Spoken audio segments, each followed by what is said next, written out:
Hey friends, I'm waiting for Doug to get his phone set up, and we'll get started here in a minute. We will sure do it. Today is Monday, April 5th, 2021. And something's dinging. I don't know what. Something is dinging. It's probably, no, it's my tablet right over there, probably. Okay, good, thank you. So we will wait until everyone gathers. I think it's 6 o'clock straight up. Ooh, look, there's a couple of us here. That tablet right there, if you'll turn it down, that'll be good for us. Hey everybody, we're glad you're here. Thank you, thank you. When you arrive, will you write a comment down the bottom and just say, hey, I'm here? That way I'll be able to talk to you since I can't see you through this camera, and I would love to be able to say hello. Oh, hey, Beth. We're so glad you're here. Oh, that's so great. Okay, more are coming in. As y'all come in, send a comment with just say hey or something so I'll know you're here. I'm so excited that you're here and we're all gathering again. Marvelous Monday. I hope you've had a marvelous Monday. We, last week I posted a video that was pre-recorded, and it kind of confused a couple of people. And I didn't do that on purpose. I didn't mean to confuse people. However, that video had been done, and I wanted y'all to be able to see it because it does a quick demo of my newest tool, which is the Picture Window Orange Peel. So, and I've shown you that before, and I want to, hey everybody, when you arrive, hey Renee, hey Janet. Okay, so Renee is a cousin, and Janet's my sister. So I'm so excited when y'all sign in. Pop in when you get here and say hey or something so I can tell when you're who's here. So like always, it's Monday. It is 6 o'clock, and I pray you've had a marvelous Monday. We are living in a sea of green pollen, which causes my eyes to itch and water. So if I rub my eyes during this, you'll know why. It's not because I'm crying because I'm sad. It's just that the pollen has really gotten to me, and I have that gunk in my throat. It's really heavy duty right now, so forgive me if I choke. Hey Marisa, I'm so glad you're here. I hope you're feeling well, Marisa. So today we're going to do a couple of fun things. We are going to take perfectly good blocks and cut them up, and I can't wait to show you what I've kind of been watching over the last couple of weeks. I'm teaching beginning quilting once a month for the Christian Quilt Guild, and so I'm always watching for ideas and things to do next month and the next class and stuff. So I've been seeing a couple of really interesting things that I had never noticed before about cutting up blocks, so I thought it'd be fun to show you that tonight. So hi Pam. Oh, I'm so glad you're here. Okay, so what we're going to do is I'm going to talk to you about this little quilt back here. I make quilts without patterns, but I'm going to tell you how I do it because it's not hard. Okay? I'm going to pull these out. Okay. This quilt, all of these fabrics are Kaif Facet fabrics. And at one point, years ago, I bought a 10-inch pre-cut stack of fabrics. And hi, Nita, so glad you're here too. So I bought what we call a layer cake. It's a pre-cut 10-inch, and it came with 42 pieces. And so Kaif Facet is the designer, and he's very distinctive. If you ever see his fabrics, you can just tell that those are his. And so this is what happens often. Buying yardage, I'm not so, I don't know, yardage is easy for me to cut. Layer cakes, I think probably because they cost a little bit more. I kind of wait until I have the perfect thing to do with them before I cut them. And so I decided finally to do this. So I will show you how to make this block. But a block, this is so quick and simple. That's a block. So this block has, this quilt has 4 blocks across the top row And there are 4 rows, so that means 16 blocks. What is around the blocks, this little border, I put a border around each block. And I'm going to show you now how I did this whole quilt. And I'm going to show you in, I took my layer cakes. Now, I just used, this. I just cut 4 squares. I did a pink and green just because everything in this world where I live is green. The cars are green. The chairs are green. Everything is green. And I just stacked my layers. And I cut up to 4 at a time if I have a big cutter. If I have a medium cutter, I usually limit myself to 2 or 3. And I only cut 1 or 2 thicknesses if I have a small one like this. So because I have 4, I'm going to go ahead and use the big one. What I did, this is so simple, is I had to cut this square into 4 blocks. And if you notice, here's a big one, and I put all of them in this same, I oriented in this quilt, I put them all towards each other. That block is 6 1/4 inches by 6 1/4 inches. I've got it marked out here. 6 1/4 by 6 1/4. Hey, y'all, here's a tip. Y'all know those labels, like mailing labels that come, that you have, well, you may not have, but I have all kinds of supplies. And I cut labels up and stick them on. So this is 6 1/4 inches wide by 6 1/4 inches tall. This is 6 1/4 inches by 3 3/4. This is 3 3/4 by 6 and by 4. Let me show you. Here's how I did it. Here's a ruler. This ruler is 12 inches by 12 inches. What I'm going to do is I'm going to cut the 6 1/4 inch cut first. I'm going to cut right here, and this is my 6 1/4 inch line right there. Got it? And I just cut through all 4. Y'all saw that, right? Okay. And then I have to turn it to look how I oriented it so that for your sake, when I get it off here, you'll be able to see it. We'll be going the same direction. Okay. From here, I measure 6 1/4 inches.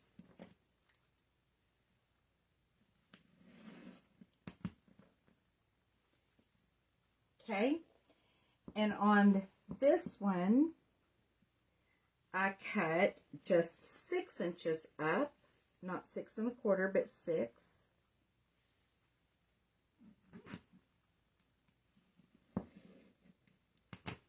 Because I didn't want a square here. You see how they all fit back together? Okay. So then what I did was, now this will all fit perfectly together, but if I take,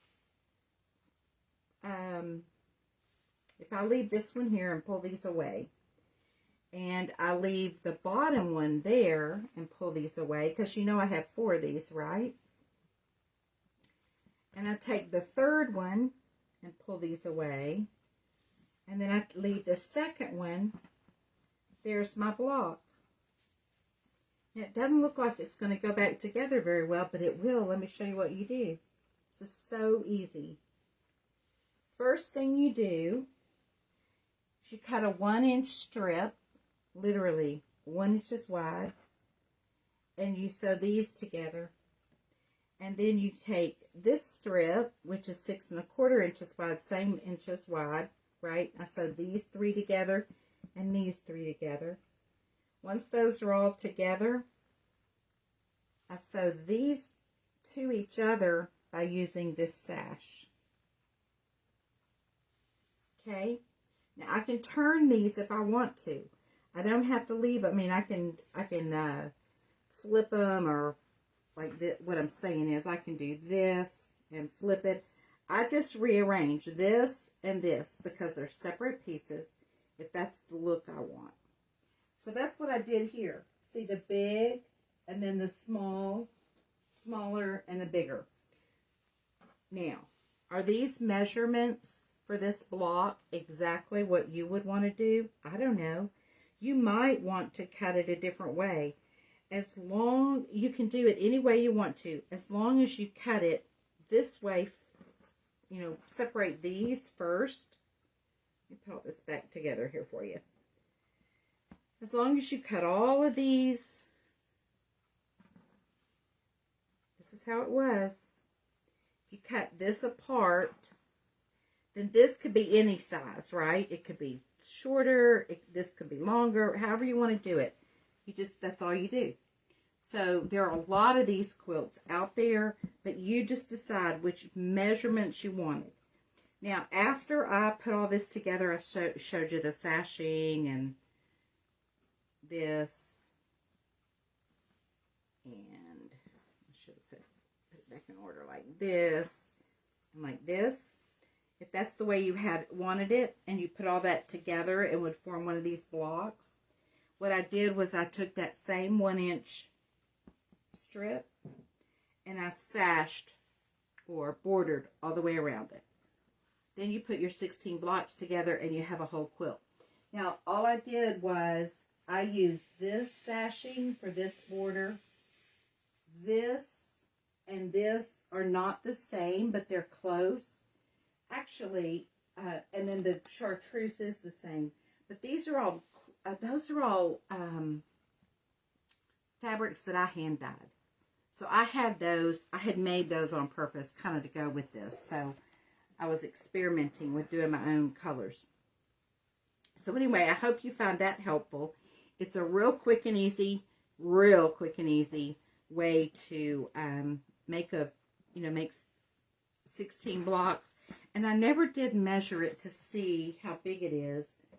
I can real quick. It's a great throw size.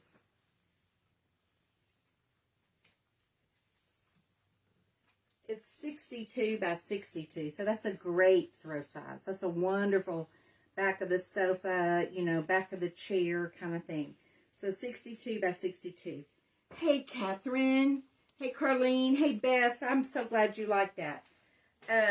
So that's a real quick and easy thing. Take a layer cake, decide how you want to cut it. There are lots of options, and then you just sash in between. Put it back together. Very fun and quick and easy, and I think it's an afternoon. I mean, you can really and truly get a lot of that done in an afternoon. Okay, next, this is what started my whole tonight's cutting up thing. This block. So do y'all know how to make? Hang on.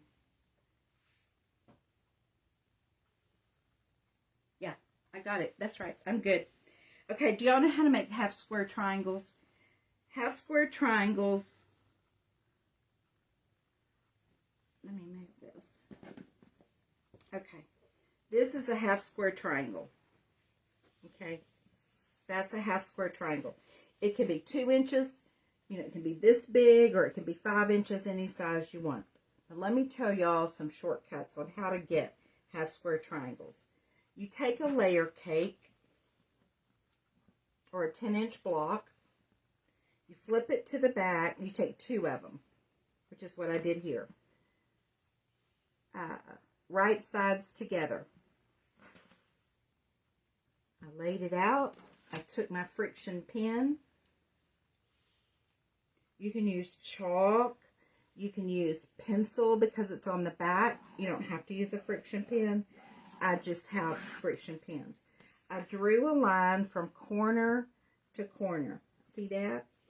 Then I went to my machine and I stitched 1/4 inch down one side and turned it around. Actually, I can see where my loop is. Here's my loop.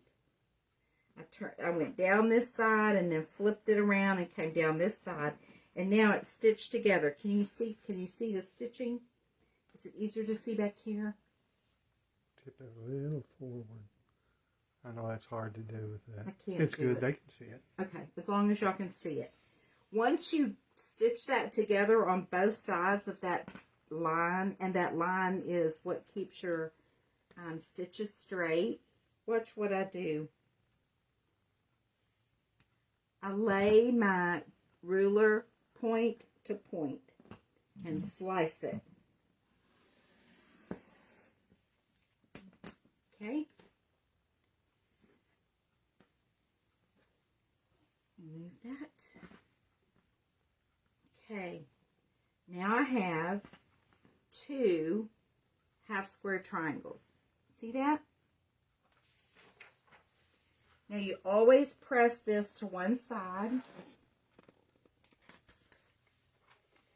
And they say press it to the dark. Well, I don't know that there is a dark. I'm choosing the pink as a dark here. So what we've just done is literally 2 squares face to face, right sides to right sides. This is so much fun. I love doing this.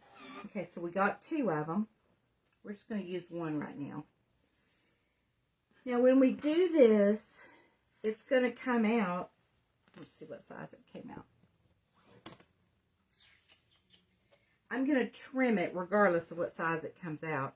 I'm going to trim it to 9.5. Now, I don't know. Can y'all see this ruler has a line from corner to corner? Can y'all see that? Probably not. Okay. Not at that angle. There we go. Okay. What happens is I line up that blue corner to corner angle, and I put it, I want 9.5 inch block. Okay. So I'm just going to trim off those little hairs that seem to, they're threads really, but see, it's not much trimming, but I do want it clean. Then I flip that block the opposite direction, and I line it up at 9.5 by 9.5. And then I do the same thing. I just trim up.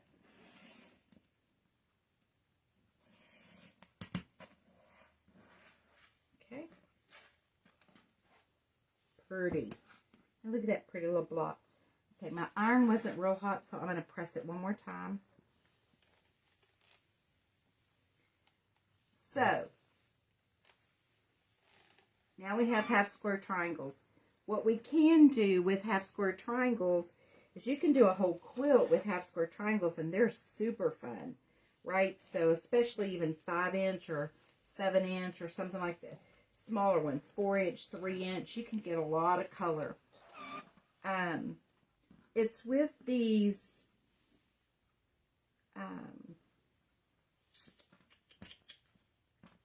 so like this, that's half of a pinwheel. So you can get all kinds of things with half square triangles. But let me show you what I saw this week. That I just had to do it. So I want my pink on the top, so I can replicate what I did earlier. Okay, so now this is 9.5 inches. So what I did was I measured, I divided 9.5 by 3. And I got 3 1/3. Well, there's really no such thing as 3 1/3 on our rulers. So what I did was I measured 3 1/4.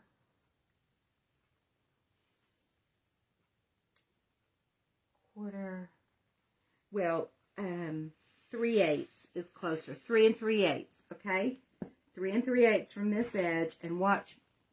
Y'all know how I clean these? I hit it with. Okay. All right. There's 3 3/8.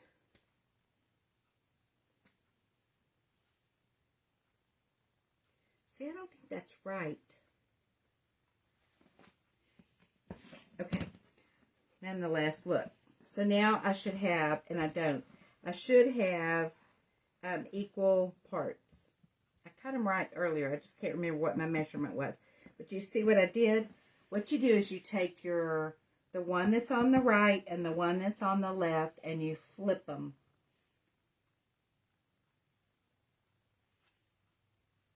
And you have this hilltop sort of block. And then you stitch this back, or mountain point, and you stitch these back together, right? And you do that over and over and over again until you get all of your pieces. Doug's over there digging on something. I don't know. You need me? He's looking. So let me show you what I did. Getting that ready for you. It was buried. You're a good helper. Okay. The long pink, the middle pink, and the short pink. What did I do? That's what.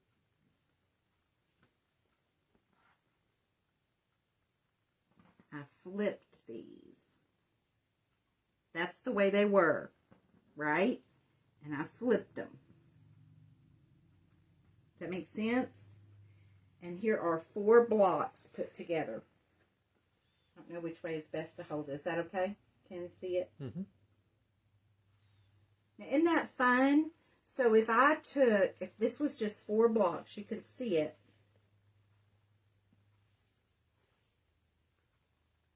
Here's one of them. Here's the long one and the middle one and the short one, and there were swaps so that they didn't do this. So if you do that over and over, you could build a whole quilt like this. I would probably lay it this way. And then you can use alternative. You don't have to use just 2 colors of fabrics. You can use multiple colors. And if you look on Pinterest, you'll see this is kind of going around right now, it appears. But it is taking a half square triangle, cutting it in equal strips, and then rearranging the cuts. So that is another one that we did. I thought that was fun. I've never done that one before, so it was new to me. Next, oh, I know what's next. I have to tell y'all a story.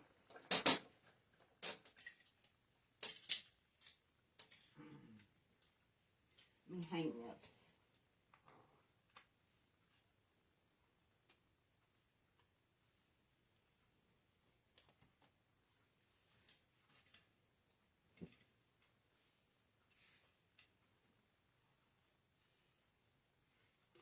All right, I'm going to see if I can.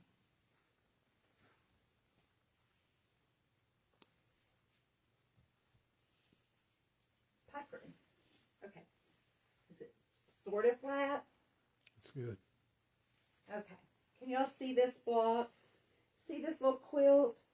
So on Facebook Marketplace last week, like early last week, I saw this quilt, or part of this quilt, and someone had made it for a shop display, and they were selling it. And it was twice as big. So this is 70 something inches long, and this is like 50 inches wide, and it was almost 100 inches, so it would have been another 50 inches that way. And I ordered it, and she shipped it, and I got it, and I cut it in half. I just unstitched it, because I don't need a 74 by 90 quilt. And we do donation quilts, and for the price, I could sure afford to, like, split it out and have 2 quilts. And then I remembered someone that had asked for a quilt, an elderly person, and so I thought, well, I could do this for them, and so forth and so on. So I decided to put just a border around it. Honey, can you reach those 2 pieces? If not, that's okay. So what I did is I took this half, put the border around it, and then I just quilted it. And then I just put a little backing on it, just a 30s backing. And hey, Tawny, let's see. Mindy's points ended up chopped off. I hear you. Okay, so I took the other half that was exactly the same in size, and I cut it in half. So now I have a small throw. I have two of them, this size. So I'm going to put big borders around this and make this for donation. I will probably put a 9.5-inch border around this. So this will be like framed in the center. And then these will be 2 donation quilts that can go. Now this fabric, if you're not familiar with it, this look of fabric, these soft colors and these patterns, real tiny little prints, are called 30s fabric because they've gone back to the 1930s and looked at what they had made in those days, and they've reproduced those. Some really sweet little things. See the little puppy dogs and the little, here's some little Scotties and a lot of little dots. Just flowers, just sweet, sweet, sweet stuff. So, looks like flour sack. yeah, it does look like flour sack. It's not, but it is. I know. Vicki, that's exactly right. So I'm getting my, so y'all, out on a Facebook Market, I bought this whole quilt, which I cut down, or I picked, right? I ripped out the seam right down the middle. And then the one half I took this seam out. I got these 2 pieces, and I got this quilt, and the whole cost with shipping and everything was $38. Well, that's pretty, you know, $19 for this quilt top was a really, I don't have, I mean, you know, how many hours? I just thought it was a deal, so I bought it. I just went for it. But then I started studying the block.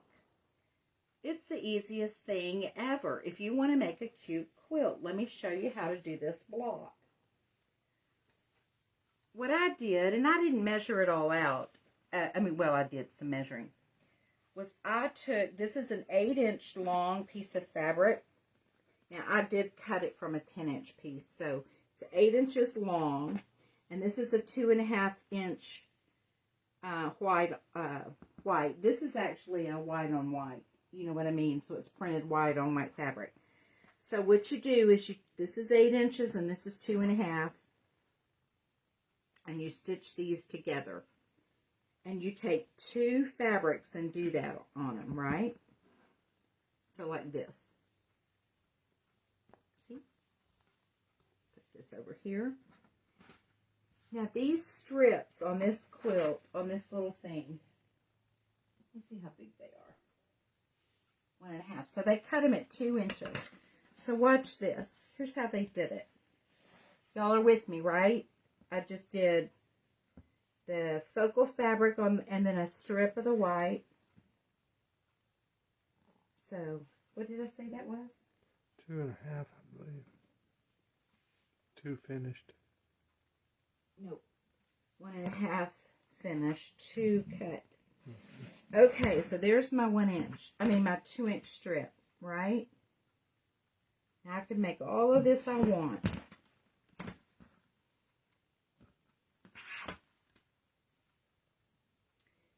And how many strips are in a block?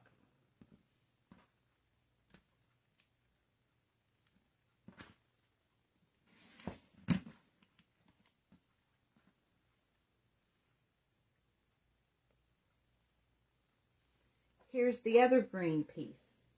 So there are 3 of this one and 3 of that one. Okay, so I've just cut 4 or 5. I'll just cut 3 here. So another 2-inch. This is so fast. I was shocked when I figured out this block. I was like, that is a great little block. Because you can make these and just be done in no time whatsoever. And it would probably be fat quarter friendly. I would have to do the math, but it looks like it would be. And then once you have your strips, so these would go this way, and these would go this way.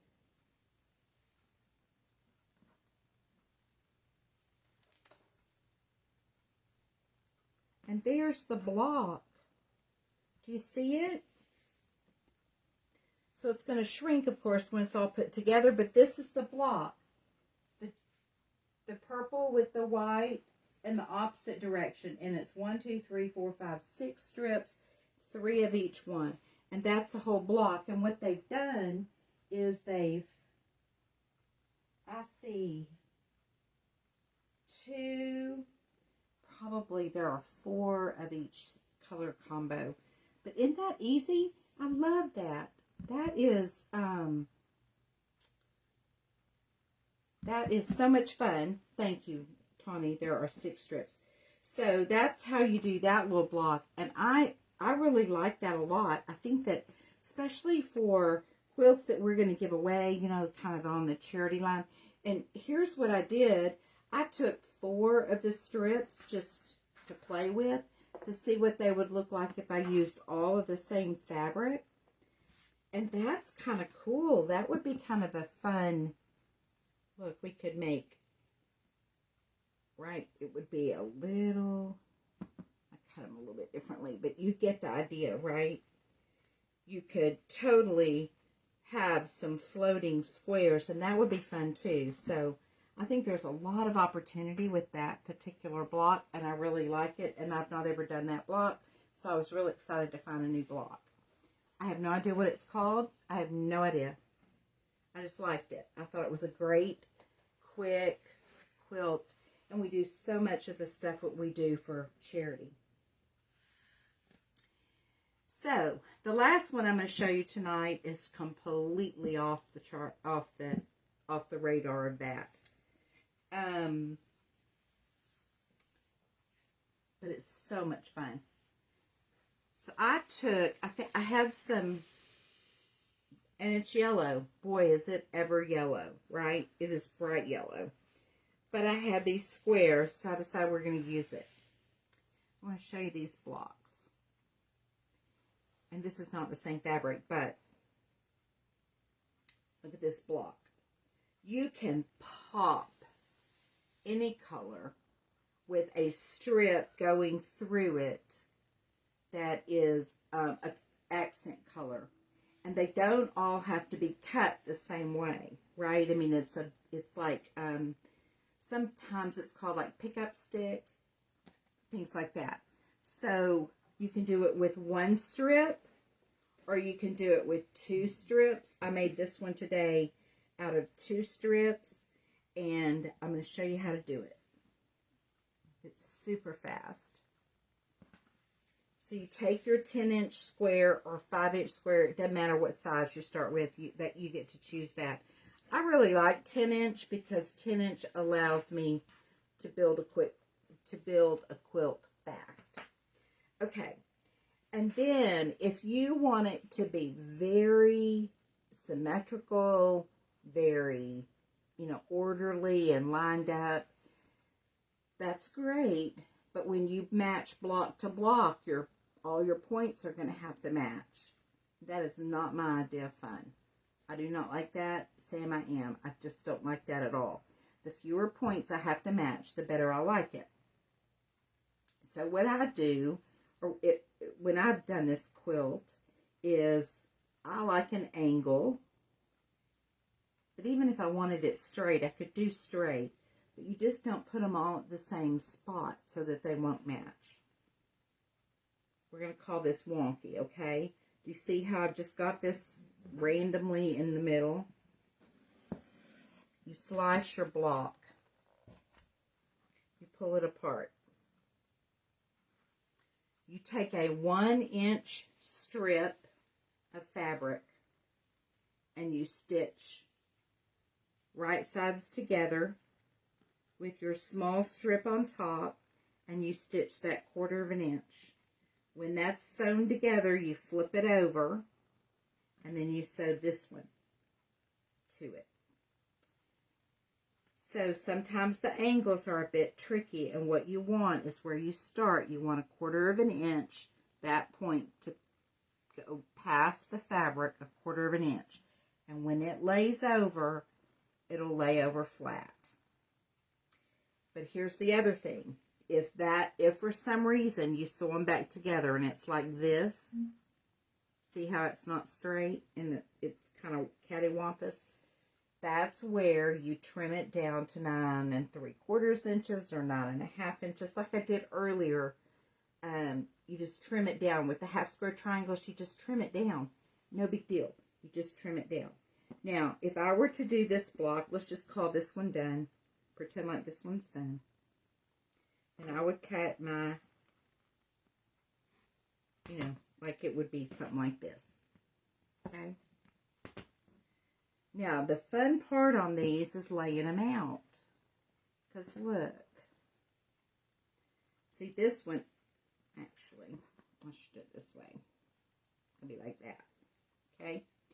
Now, this one can go, y'all know these aren't the same size because they're not sewn together. But you can have them in all sorts of different directions. You can put them like this. You can have them all different angles. You can turn them all the same way, up and down. You can rearrange them, but it's a very modern look. And it's very, very simple to do. But there is something you should know about 1-inch strips. And I'll sew that together later, maybe. Maybe I should leave it together. On a regular, here's the deal. If you have a strip of fabric and you want to put a 1-inch strip in there, y'all, this is a trick. It's called the magic 1-inch strip.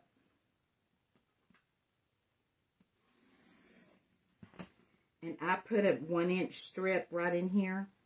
This block is not going to change sizes, whereas it shrinks on other sizes. And it's because you've just taken a 10-inch block and split it. You're putting 1 inch back in, but this seam takes 1/2 inch and this seam takes 1/2 inch. You're going to end up with another 10-inch block. It's the coolest thing ever. You take a long strip of fabric and you slice it, splice it, 1 inch, 1 inch, 1 inch, 1 inch. You're going to end up with the same length of fabric every time if your seams are straight. Because the seam allowances, see, here's my 1 inch. I did this in dark so I could show you. This is my 1-inch strip. This is a 1/4 inch in white. The yellow is a 1/4 inch, so that's 1/2 inch that's taken up right there. And the same thing on this side, that's 1/2 inch. So when you put that in there, you have not gained or lost any fabric whatsoever. Isn't that weird? You think that's weird, Doug? Everybody has to process that whole thing. I had to. When I saw that the first time, I was like, what? And it's true.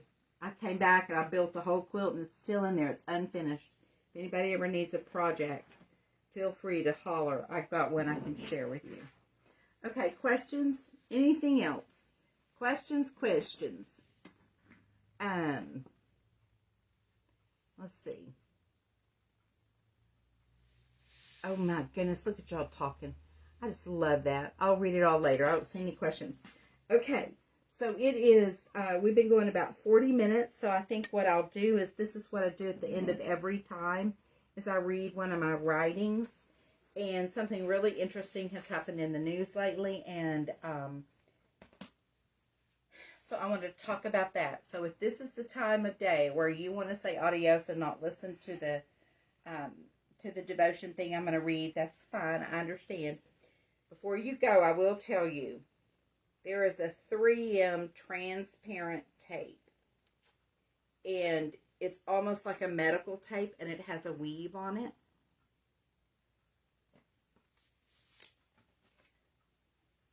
I put it on the back of my rulers, on most all of them, because it grabs the fabric and it keeps it from shifting while you're cutting. So there's your free tip. It's just 3M Transpore, transpore fabric, tape. And works fabulous on the bottom of, like on this. I don't even have one on here. I should. And it just tears. It's just like, I don't know. And it's clear, so it works out beautifully. And I just put it there, and it keeps it from sliding so much. So there's a free tip. Okay, so if you're signing off, that's good. Yes. There is a question. Let me see what the question is. Did I start out with 8 by 10 and 2.5 inch? Yes. I did, Vicky, on this. Mm-hmm. So it ended up being 10 inches long. Okay, so I'm going to read you a post I wrote on March 30th. This is, if you're ever wanting to read any of these, I have them on We Are Called to Pray, and that is a Facebook group that you're welcome to join. We do accept everybody who comes, but unless you're a Nigerian prince trying to sell me something or send me money, I won't let you in then. Okay, so this one is called Ever Given. I do love studying a map. I know, I'm a nerd. But I love those quizzes that say, in what continent do you find the Amazon River? Or even harder, in what country is the Great Bitter Lake? I'll not leave you hanging. The Amazon runs through South America, just as you know. And the Great Bitter Lake is in Egypt. That one was new to me. I just learned it last week when I was asking the Lord why he orchestrated the great obstruction in the Suez Canal. Last Monday, their time, that ship, the Ever Given, was freed. Now, as a side note, we know that it says on the side of the ship, Evergreen. That's the name of the company. And then the ship is named Ever Given. So, let me tell you the story from a news and a biblical perspective. In the 1860s, a canal was dredged from the Mediterranean Sea to the Red Sea. This was so ships could get to Asia without having to go all the way around the tip of Africa, which is an additional 10,000 miles. That's probably a long way. I don't know how long it takes to go a mile on a ship, but that's probably a lot of hours. So the Suez Canal is really busy. In 2020, almost 19,000 ships passed through the canal. And week before last, that ship, owned by the Evergreen Shipping Company out of Taiwan and named Ever Given, was going south through the Suez Canal. In an unlikely and truly unprecedented way, the ship lost power to its controls. It nosed into one bank, and then the rear was pushed to the other bank, and it was lodged. I mean, it was stuck. And it clogged the Suez Canal just like a blockage in an artery.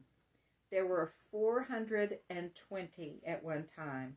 There were 420 ships waiting to get through the canal, just waiting on the Ever Given to move. Now, I'll say it right now. I just know the stress was terrible. A freak accident and no easy way to get dislodged. The Egyptians sent dirt digging machines, but when you see that picture, you'll see how small they looked. It was like an ant trying to dig out a dinosaur. And after sitting there for a week, causing a traffic jam, what was it that moved that ginormous ship? Some tugboats during an unusually high tide. And the tide is caused by the full moon. In other words, God did it. God created the heavens and the earth, and he placed the moon in the sky, and he created the tides. He created the moon, therefore he created the tides, and God is the giver of all things. And the ship's name was Ever Given. James 1:17 says, every good and perfect gift is from above, coming down from the Father of the heavenly lights. And on the morning of March 30th, I remembered a dream I had of the Suez Canal, and I prayed about it. And that was when I was led to look at a map of the Suez Canal for the first time in my life. I've always known about it, but I've never gone and looked it up. And just below the Suez Canal, where the Evergreen ship was lodged, there is a lake. And that large lake is named the Great Bitter Lake. Now the Ever Given, owned by Evergreen Shipping, is docked in the Great Bitter Lake. So let me share with you a few things I was shown that morning. The great bitter lake is a reminder. Y'all have to remember this came just last weekend, the weekend before we celebrated Resurrection Sunday. The great bitter lake is a reminder of the days of Egypt, especially in the Passover season. The word bitter is used 3 times in Exodus. Exodus 1:12 through 14 says, "But the more they were oppressed, the more they multiplied and spread. So the Egyptians came to dread the Israelites and worked them ruthlessly. They made their lives bitter with harsh labor in brick and mortar and with all kinds of work in the field. And all their harsh labor, the Egyptians worked them ruthlessly." So the Egyptians made their lives bitter. And then in Exodus 12:7 and 8, it says, and it's talking about the Passover meal, "Then they were to take some of the blood and put it on the sides and the tops of the door frames of the houses where they eat the lambs. And that same night they were to eat the meat roasted over the fire, along with bitter herbs and bread made without yeast." And then the third time bitter is mentioned in Exodus is when, in Exodus 15, it says, "Then Moses led Israel from the Red Sea, and they went into the desert of Shur. For 3 days they traveled in the desert without finding water, and when they came to Marah, they could not drink its water because it was bitter. That is why it is called Marah." Bitter means bitterness ranging from merely disagreeable in taste to being poisonous. And by extension, it means anxiety and despair.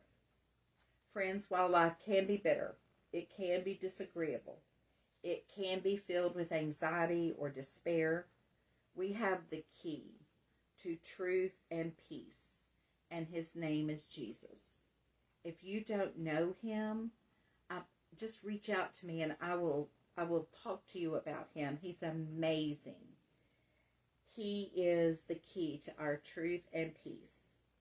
So let's remember, even though the Holy Week is over, it ended yesterday, let's remember to continue to ponder the Lord God Almighty and how he moves in our hearts, all of our hearts, and in our world.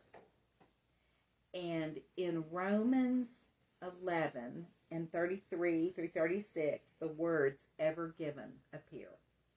It says, "Oh, the depths of the riches of the wisdom and knowledge of God. How unsearchable his judgments and his paths beyond tracing out. Who has known the mind of God? Or who has seen his counselor? Or who has been his counselor? Who has ever given to God, that God should repay them? For from him and through him and for him are all things. To him be the glory forever. Amen." Friends, I hope you have a blessed week. This post-resurrection weekend, and happy quilting, and I hope your Monday is absolutely marvelous. We will talk to y'all next time. Love y'all. Bye.